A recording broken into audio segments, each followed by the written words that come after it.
नमस्कार बच्चों। आज फिर आपके साथ दिशा स्टडी पॉइंट पर आ चुके हैं लेकर आज एक नया चैप्टर। और आज है चैप्टर 1 सेट, यानी कि क्लास 11 का आपका चैप्टर मिलेगा देखने के लिए सेट्स, जिसका आज केवल और केवल हम लोग बेसिक समझेंगे। उसका थोड़ा सा इंट्रोडक्शन लेंगे उन चीज़ों में क्या क्या होता है क्या क्या नहीं होता है। इसके बाद अगली वीडियो में देखेंगे कुछ बचे हुए टॉपिक्स, जैसे कि हमारा चैप्टर कौन सा है, चैप्टर 1 सेट्स क्लास 11। देखिए चैप्टर 1 का नाम है बेटा सेट। सबसे पहले तो आप समझिए कि सेट होता क्या है। सेट की अगर मैं बात करूं तो सेट का जो मतलब होता है बेटा होता है a well defined collection of objects. यानी सेट एक कलेक्शन होता है। कलेक्शन कैसा होता है भाई, जैसे बचपन में आप लोग क्या करते थे बेटा, कांच की बोतल के ढक्कन को कलेक्ट करते थे ना, उसी तरह से क्या होता है भाई, सेट भी क्या होता है, एक वेल डिफाइंड कलेक्शन होता है। कलेक्शन बेटा जो इसके अंदर आते हैं मैं आपको बता दूं, जैसे कि मैंने आप लोगों से बोला कि प्राइम नंबर इनका कलेक्शन हो गया, मैंने आपसे बोला नेचुरल नंबर इनका कलेक्शन हो गया। और आपको बता दूं केवल नंबर ही नहीं, ये हर फील्ड के कलेक्शन को बोलते हैं हम लोग सेट। क्या बोलते हैं भाई, सेट। देखिए जल्दी से, सेट क्या है, a well defined collection of objects. अच्छा, नोट करने वाली बात है, must not change person to person. अब ये must not change person to person का मतलब क्या हुआ भाई, मतलब ये है, मान लो मैंने किसी एक बच्चे से पूछा कि बेटा इसका आंसर बताओ, अगर उसने बोल दिया, जैसे मैंने उससे बोला कि इंडिया गेट कहाँ है, तो वो बोलेगा दिल्ली। किसी और से पूछूंगा तो वो भी क्या बोलेगा, दिल्ली। किसी और से पूछूंगा वो भी दिल्ली। यानी पर्सन टू पर्सन आपका आंसर चेंज नहीं होना चाहिए। इसी को आप लोग क्या बोलते हो, वेल डिफाइंड। यानी क्या, a set is a well defined collection of object which does not change person to person. यानी एक पर्सन से दूसरे पर्सन तक जाने पर हमारा आंसर चेंज नहीं होता, उसी को हम बोल देते हैं सेट्स। आगे देखिए भाई, जैसे एग्जाम्पल के लिए मैं आपसे बोल सकता हूँ बेटा, collection of letters in word Disha. यानी एक वर्ड है मेरे पास दिशा, दिशा के अंदर जितने भी लेटर्स आ रहे हैं उनका कलेक्शन। कौन कौन से कलेक्शन है, कौन कौन से लेटर है, देखिए डी है, आई है, एस है, एच है, ए है। ये सभी लेटर्स जो मेरे वर्ड है दिशा उसमें आ रहे हैं, मैंने उनका कलेक्शन कर लिया, तो ये क्या कहलाया, एक सेट कहलाया। लेकिन सेट इस तरह नहीं समझ पाएंगे आप लोग। सेट को लिखने का, सेट को बोलने का, सेट को बताने का हर तरीका आपको समझना पड़ेगा।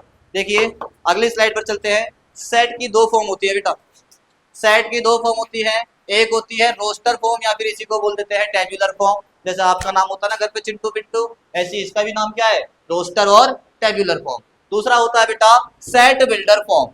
दूसरा सेट बिल्डर फॉर्म, यानी सेट लिखने के दो तरीके होते हैं, एक होता है रोस्टर फॉर्म और एक होता है सेट बिल्डर फॉर्म। आगे देखिए भाई एग्जाम्पल, अच्छा एग्जाम्पल से समझते हैं दोनों में क्या डिफरेंस होता है। अच्छा मैं आपको थोड़ा ऊपर ऊपर से बता दूं बेटा, इसमें तो क्या होता है डायरेक्ट हमारा आंसर आता है, इसमें क्या होता है हम लोग स्टेटमेंट देते हैं। यानी जैसे कि एग्जांपल हम देख रहे थे, set of all letters in Disha, यानी set of all letters in दिशा।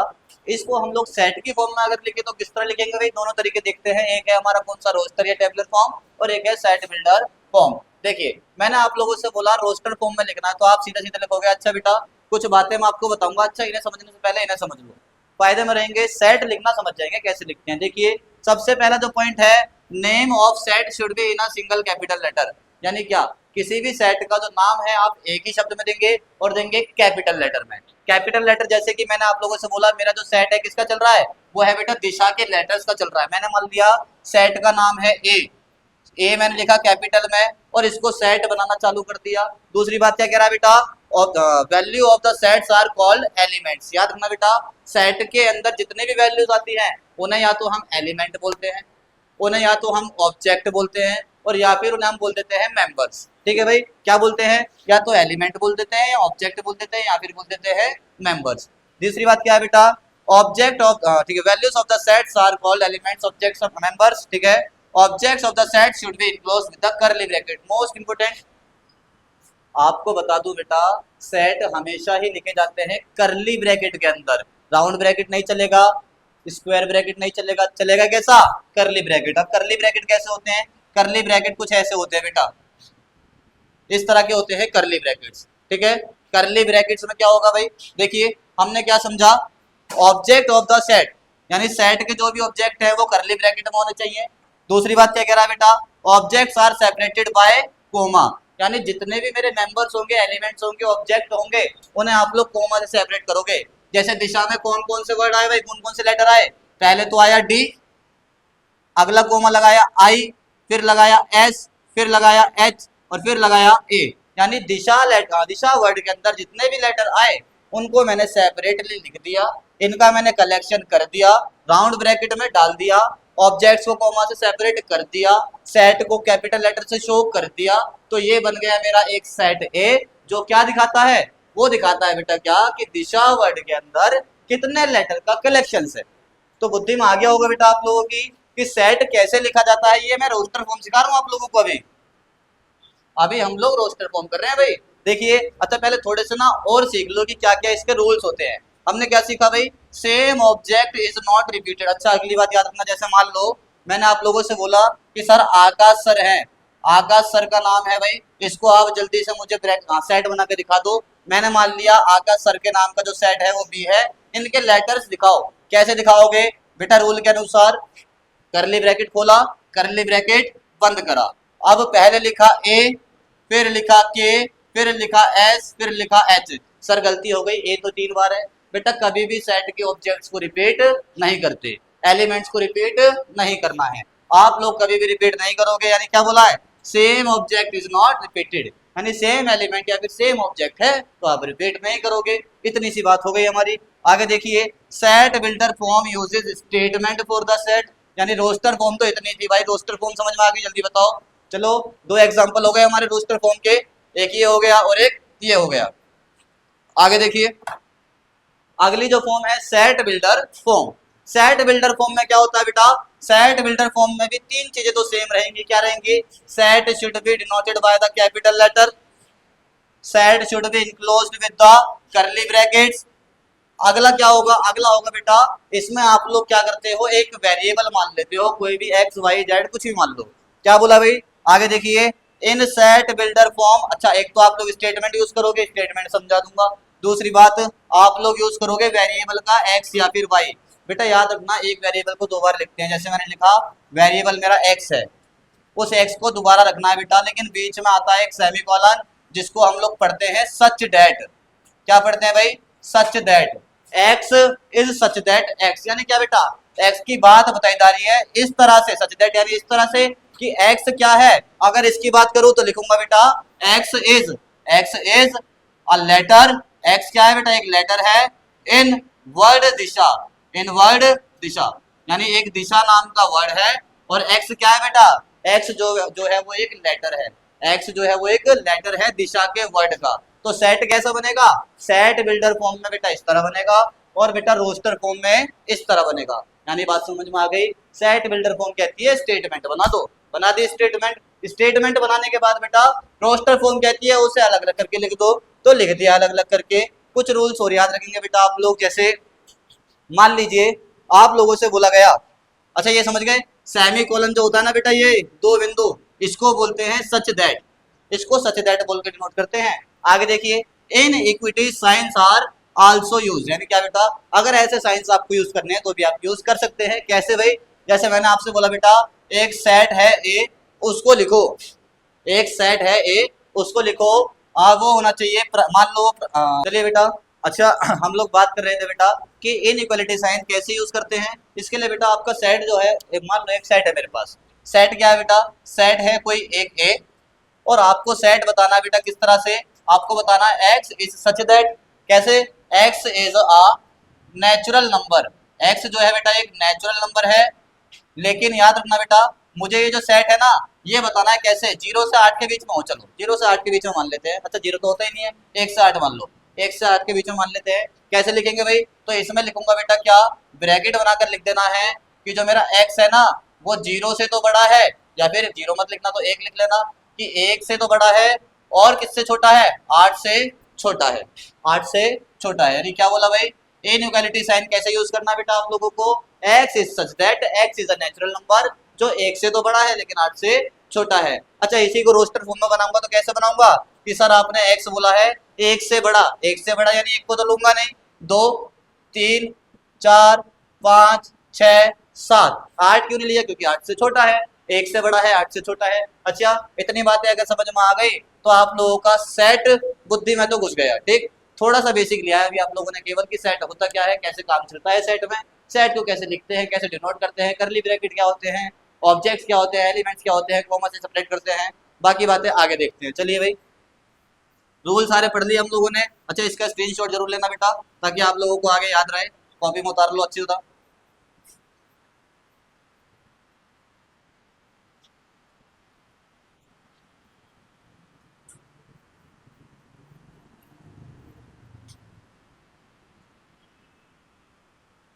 चलिए भाई, अब देखिए भाई, सम प्री फिक्स्ड सेट्स, यानी कुछ सेट ऐसे होते हैं बेटा जो पहले से ही डिफाइंड होते हैं, इनका नाम पहले ही दिया हुआ होता है। अच्छा, मैं जो भी आपको करा रहा हूँ सब आपकी एनसीईआरटी का है, कोई डाउट मत करना सर ये आएगा या नहीं आएगा, एनसीईआरटी का है बेटा, सब आएगा। आपको कम से कम पता तो होना चाहिए कि कुछ सेट ऐसे होते हैं जिनका नाम पहले ही होता है। जैसे अगर मैं कैपिटल एन कह दूं तो ये होता है बेटा नेचुरल नंबर का सेट। अब नेचुरल नंबर कौन कौन से आपको पता है बेटा, एक से लेके कहाँ तक जाते हैं, ये अनंत तक, ये हो गया नेचुरल नंबर का सेट। इसी तरह बेटा अगर क्यू बोल दूं तो ये होता है बेटा रेशनल नंबर का सेट, ये होता है मेरे रेशनल नंबर का सेट। इसी तरह आर बोल दूं तो ये होता है बेटा सभी रियल नंबर का सेट। आर जो होता है वो होता है सारे रियल नंबर का सेट होता है बेटा, उसमें सभी तरह के नंबर आ जाते हैं। जेड की बात करूं तो the set of all integers, the set of all integers, यानी सभी इंटीजर्स का जो सेट होता है बेटा उसे जेड से डिनोट करते हैं। इसी तरह बेटा जेड प्लस कर दो, मानो भाई क्लास चल रही है बेटा, नहीं नहीं बोलो मत बस। देखिए जेड बोला मैंने, जेड का मतलब है सभी इंटीजर्स का सेट। जेड प्लस अगर बोल दिया तो बेटा जितने भी प्लस यानी पॉजिटिव के इंटीजर्स हैं उनका सेट, उसमें कोई भी नेगेटिव नहीं आएगा। ठीक, जेड नेगेटिव बोल दिया तो सभी नेगेटिव इंटीजर्स का सेट हो जाएगा, कोई भी प्लस का नहीं आएगा उसमें, सभी के सभी नेगेटिव इंटीजर्स आ जाएंगे। इसी तरह आर का मतलब क्या हो गया भाई, आर का मतलब तो मैंने बता ही दिया, ये दो बार कैसा आ गया भाई। चलिए आर का मतलब दोबारा आ गया, कोई बात नहीं, रियल नंबर का सेट। आगे देखिए भाई, अच्छा कुछ सिंबल्स होते हैं बेटा सेट से रिलेटेड, वो आपको पता होने चाहिए ये सिंबल्स कैसे होते हैं। जैसे आज तक प्लस माइनस डिवाइड मल्टीप्लाई सीखे हैं ना, तो ऐसी अब नई नई चीजें सीखोगे। अच्छा सब कुछ समझाऊंगा बेटा कि सिंबल कहाँ कैसे यूज होता है, कौन सा कब लगता है, कौन सा कब नहीं लगता है।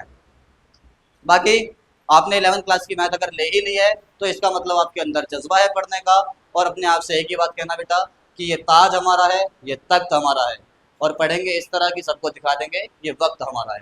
तो इस वक्त को दिखाने के लिए कुछ नई नई चीजें देखिए बेटा। क्या बोलेंगे, सबसे पहला एक सिंबल आता है बेटा, ये आपको ई जैसा सिंबल दिख रहा है, ई जैसा, इसे बोलते हैं बिलोंग्स टू। क्या बोलते हैं भाई, बिलोंग्स टू। अच्छा समझते हुए चलते हैं, मान लो मेरे पास एक सेट है ए, मैंने एक ए सेट लिख दिया, इसके अंदर 1 2 3 4 5, ये 5 ऑब्जेक्ट्स हैं एक सेट के अंदर, ए के अंदर, बताइए कोई दिक्कत है। ठीक, अगर बिलोंग टू का मतलब बताना है तो मतलब बेटा मान लो मैंने 4 लिखा, अगर ये जो 4 है ये 4 इस ए सेट के अंदर आता है तो आपको लिखना है 4 जो है वो बिलोंग करता है ए से, 4 बिलोंग्स टू ए।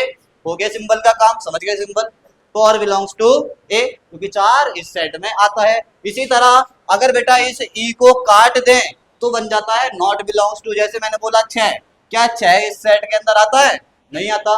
अगर नहीं आता तो क्या बोलूंगा, 6 डज नॉट बिलोंग्स टू ए, यानी जो बिलोंग करेगा उसके लिए बिलोंग का साइन, और जो बिलोंग नहीं करेगा उसके लिए नॉट बिलोंग्स टू का साइन।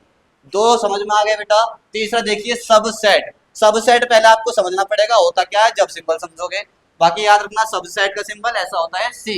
आगे देखिए भाई, सबसेट और इक्वल, ये भी साइन तभी समझोगे जब सबसेट समझ जाओगे, सबसेट अगली स्लाइड पे मिलेगा आपको। ठीक, इसके बाद सबसेट को यानी सी को काट दो तो नोट सबसेट, ये भी अगली बार समझोगे।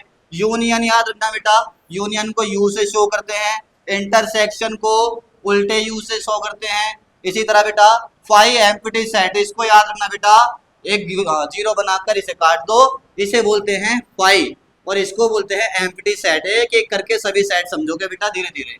ठीक, अगली बात है एम्प्टी सेट समझ ही लिया आप लोगों ने, करली ब्रैकेट समझ ही गए हो बेटा, इन्हें सेट ब्रैकेट बोलते हैं। अच्छा ये याद रखना एन और ब्रैकेट में ए, एन ब्रैकेट में ए, बेटा एन का मतलब है नंबर और ए का मतलब है set, number of elements in set is called n A, यानी किसी सेट के अंदर, जैसे मैंने बोला number of elements in A, इसमें कितने एलिमेंट्स हैं 1 2 3 4 5, तो इसका आंसर 5 हो गया। यानी क्या, किसी भी सेट के अंदर जितने भी एलिमेंट होते हैं उसे एन ए से डिनोट करते हैं। आगे देखिए, सीधे चलते रहेंगे थोड़ा बहुत।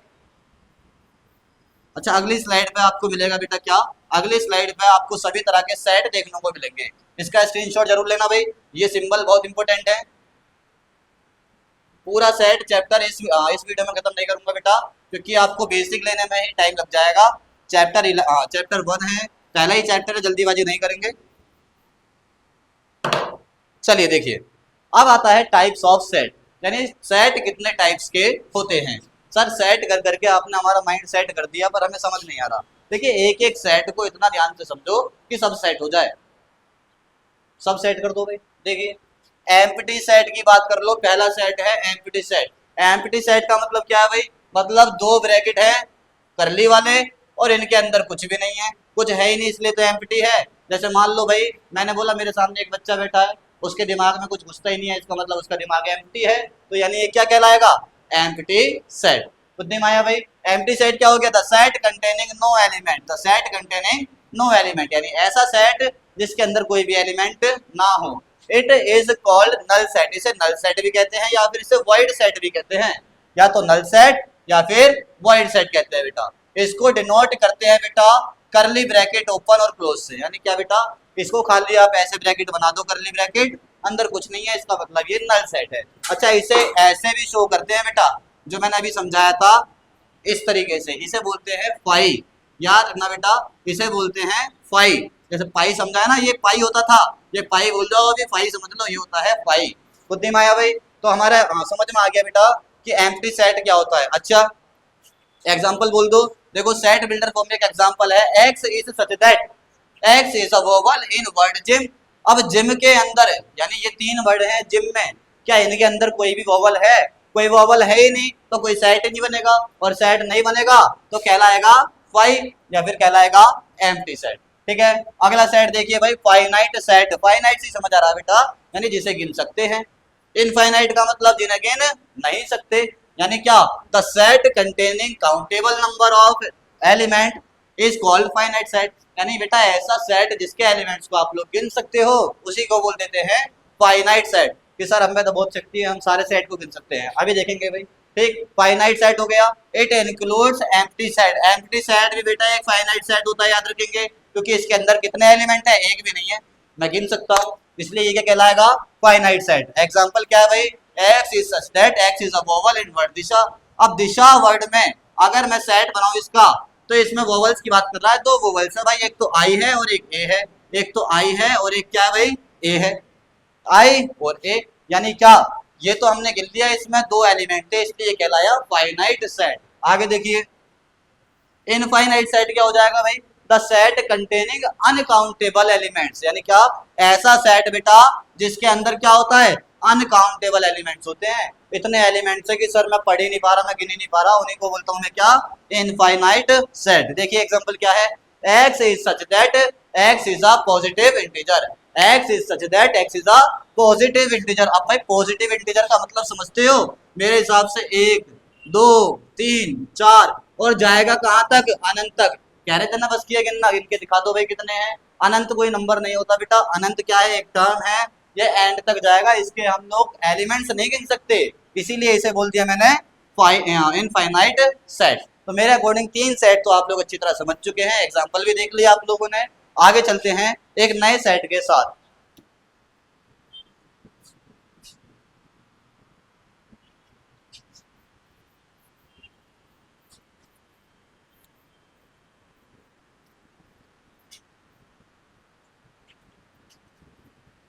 चलिए भाई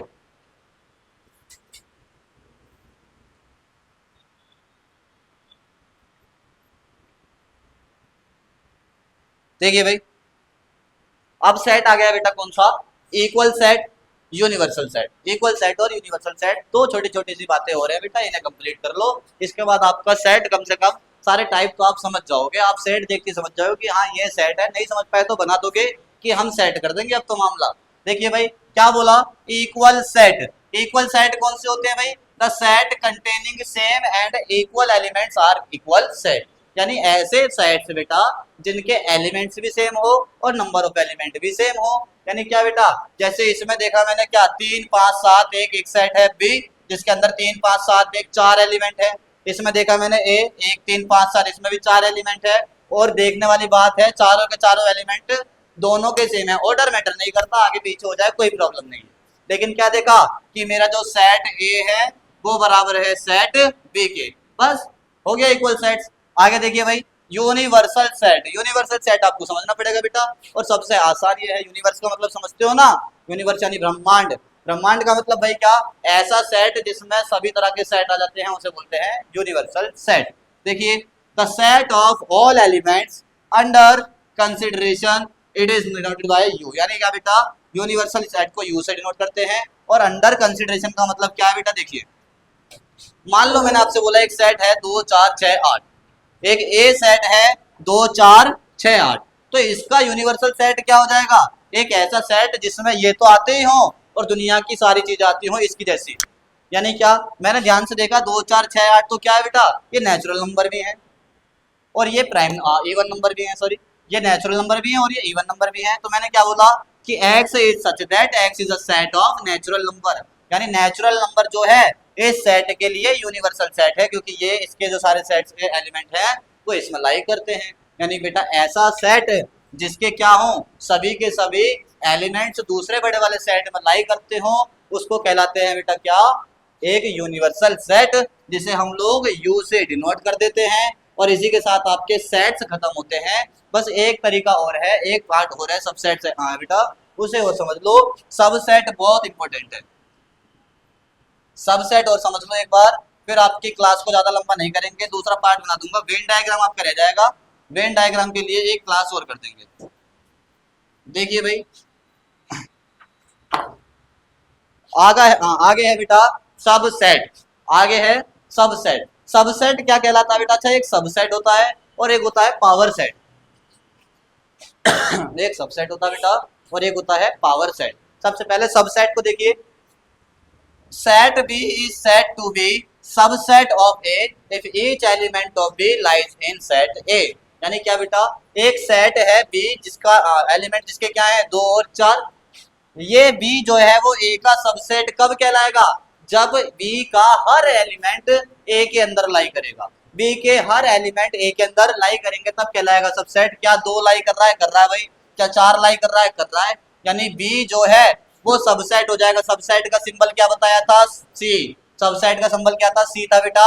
ये किसका सबसेट है, ए का, B is a subset of A. अच्छा कोई ऐसा सेट बेटा, मान लो मैंने भी आपको इक्वल सेट पढ़ाए थे पीछे, मान लो एक सेट है ए 2 और 4, ऐसी एक सेट है बी, ये है 4 और 2। मैंने बताया था ऑर्डर मायने नहीं रखता बेटा, ऑर्डर आगे पीछे हो जाए कोई प्रॉब्लम नहीं है। देखिए भाई 2 4 4 2 दोनों इक्वल सेट्स हैं, जो इक्वल सेट्स होते हैं वो एक दूसरे के सबसेट पक्का होते हैं, होने ही होने हैं। तो क्या बोल सकता हूँ बेटा, ए जो है सबसेट है बी का और साथ में इक्वल भी है, ए इज इक्वल बी और सबसेट ऑफ बी। कोई प्रॉब्लम नहीं आनी चाहिए भाई। अच्छा इसकी 2 बातें हमेशा रखनी है बेटा, हर सेट का एक सबसेट जरूर होगा जिसे एम्प्टी सेट कहते हैं। यानी क्या, अगर मैंने ए बोला तो इसका एक सबसेट माना जाएगा फाइव, बी का भी सबसेट माना जाएगा फाइव, यानी हर सेट का फाइव तो सबसेट होगा ही होगा, फाइव को सबसेट होना ही पड़ेगा, हर सेट का सबसेट होता है फाइव। इसके बाद अगला देखिए भाई, equal sets are subset of each other. मैंने अभी बता दिया आप लोगों को, अगर 2 इक्वल सेट्स हैं तो ये दोनों एक दूसरे के सबसेट माने जाएंगे, ये दोनों ही एक दूसरे के सबसेट माने जाएंगे। अब देखिए एक फॉर्मूला आता है बेटा, मोस्ट इंपोर्टेंट फॉर्मूला है सबसेट फाइंड करने का, कि किसके कितने सबसेट हो सकते हैं। एग्जांपल से समझाऊंगा, सारे लिख के भी दिखाऊंगा। देखिए मान लीजिए मेरे पास एक सबसेट है ए जिसके एलिमेंट है 2 4 और 6, कोई प्रॉब्लम नहीं है। एक सेट आ गया ए जिसके एलिमेंट्स है 2 4 और 6। आगे देखिए भाई फॉर्मूला कह रहा है नंबर ऑफ सबसेट होता है 2 की पावर m, वेयर m क्या है बेटा, m है n a, यानी number of elements in set A, number of elements in set A, यानी ए के अंदर कितने एलिमेंट है 3। तो मैं बोल सकता हूँ बेटा कि 2 की पावर m नहीं, 2 की पावर 3, और 2 की पावर 3 बराबर होता है 8 के, यानी इस एक सबसेट जिसके अंदर 3 एलिमेंट हैं उसके 8 सबसेट हैं। कितने सबसेट है बेटा, 8 सबसेट हैं। अच्छा इन सबसेटों को लिखने के लिए भी आ सकता है, तो लिख के दिखा दो भाई कौन कौन से हैं, इधर देखिएगा साइड में कौन कौन से हो सकते हैं। देखिए एक तो सबसेट हो जाएगा इसका 2, हो जाएगा या नहीं हो जाएगा, एक हो जाएगा सबसेट 4 हो जाएगा भाई, एक हो जाएगा 6 हो जाएगा भाई, एक हो जाएगा 2 4, एक हो जाएगा 2 4, एक हो जाएगा बेटा 4 6, एक हो गया 4 6, एक हो जाएगा बेटा 2 और 6, एक हो जाएगा 2 और 6, कितने हो गए 1 2 3 4 5 6, एक सबसेट हो जाएगा ये खुद, इक्वल सेट भी तो सबसेट होते हैं, यानी एक हो जाएगा 2 4 और 6, और एक होता है बेटा अभी क्या बताया कि हर सेट का एक सेट होता है सबसेट जिसे बोलते हैं एम्प्टी सेट, यानी एक हो जाएगा 5, या फिर इसे डिनोट करते हैं इस तरह से, यानी हमारे पास कितने हो गए 1 2 3 4 5 6 7 और 8, यानी 8 सबसेट मिल गए हमें, 8 सबसेट दिख गए बेटा जी, यानी क्या सबसेट का कॉन्सेप्ट भी आपका खत्म होता है। चलिए आपका आज का पार्ट यही खत्म होता है बेटा, आज की वीडियो यही खत्म करते हैं, मिलेंगे आपसे अगली वीडियो में वेन डायग्राम के साथ। आपका छोटा सा कॉन्सेप्ट रह गया है वेन डायग्राम, और कुछ नॉर्मल से फॉर्मूले रह गए हैं कि इंटरसेक्शन क्या होता है, यूनियन क्या होता है, उनके फॉर्मूले रह गए हैं। इन फॉर्मूलों के साथ ही मैं आपको चालू करवाऊंगा आपका एक्सरसाइज 1.1 का क्वेश्चन नंबर 1 अगले वीडियो में। पहले बने रहिए हमारे साथ और फॉलो कीजिए दिशा स्टडी पॉइंट को।